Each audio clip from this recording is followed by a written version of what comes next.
अस्य श्री शिवरक्षास्तोत्रमन्त्रस्य याज्ञवल्क्य ऋषिः श्री सदाशिवो देवता अनुष्टुप् छन्दः श्री सदाशिव प्रीत्यर्थं शिवरक्षास्तोत्र जपे विनियोगः।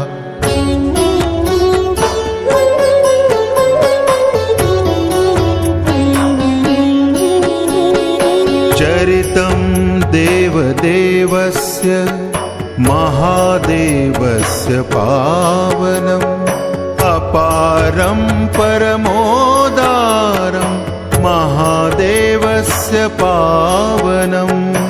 ॐ नमः शिवाय ॐ नमः शिवाय। गौरी विनायकोपेतं पञ्चवक्त्रं त्रिनेत्रकं शिवं ध्यात्वा दशभुजं शिवरक्षां पठेन्नरः। ॐ नमः शिवाय ॐ नमः शिवाय।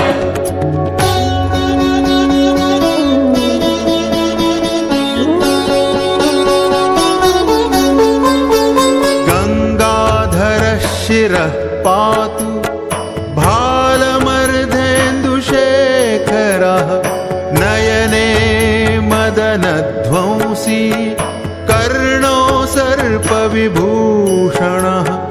घ्राणं पातु पुरारातिः मुखं पातु जगत्पतिः जिह्वां वागीश्वरः पातु कंधरां शितिकन्धरः।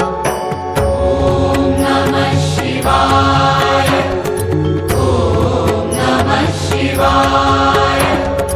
श्रीकण्ठः पातु मे कण्ठं स्कन्धौ विश्वधुरन्धरः भुजौ भूभारसंहर्ता करौ पातु पिनाकधृक्। हृदयं शङ्करः पातु जठरं गिरिजापतिः नाभिं मृत्युञ्जयः पातु कटिं व्याघ्रजिनाम्बरः। ॐ नमः शिवाय ॐ नमः शिवाय।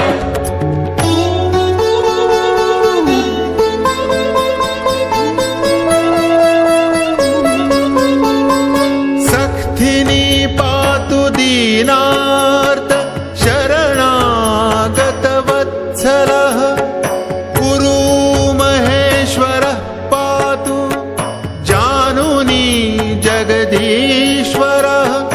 जङ्घे पातु जगत्कर्ता गुल्फौ पातु गणाधिपः चरणौ करुणासिन्धुः सर्वाङ्गानि सदाशिवः। ॐ नमः शिवाय ॐ नमः शिवाय। एतां शिवबलोपेतां रक्षां यः सुकृती पठे स भुक्त्वा सकलान् कामान् शिवसायुज्यमाप्नुयात्।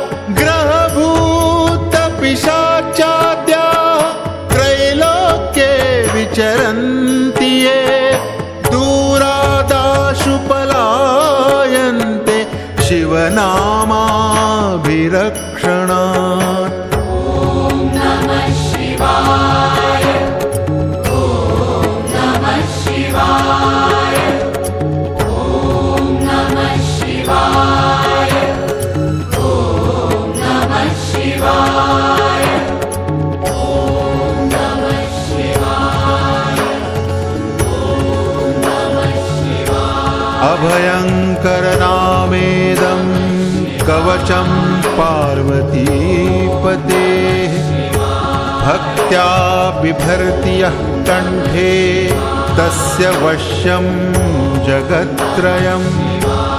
इमां नारायणस्वप्ने शिवरक्षां यथा दिशत् प्रातरुत्थाय योगीन्द्रो याज्ञवल्क्यस्तथा लिखत् इति श्रीयाज्ञवल्क्यप्रोक्तम् अभयङ्करं शिवरक्षास्तोत्रं सम्पूर्णम्।